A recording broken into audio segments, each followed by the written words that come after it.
Welcome to our updated guide on how to view accounts who follow you on Snapchat. Let's walk through the steps to easily see who's engaging with your stories. To begin, open Snapchat on your Android device. This is where you can access your profile and explore who's following your snaps. Navigate to your profile within the Snapchat app. This is where you can manage your account settings and view various insights related to your activity. Select My Story from your profile. This section contains the stories you've posted, giving you a glimpse into who's been viewing your content.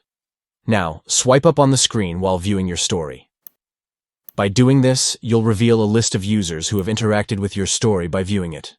This feature allows you to see who's following along with your snaps and engaging with your content.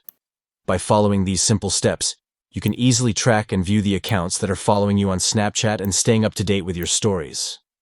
This insight can help you understand your audience better and tailor your content accordingly. Stay tuned for more tips and tricks to enhance your Snapchat experience and make the most out of your interactions on the platform. Happy snapping!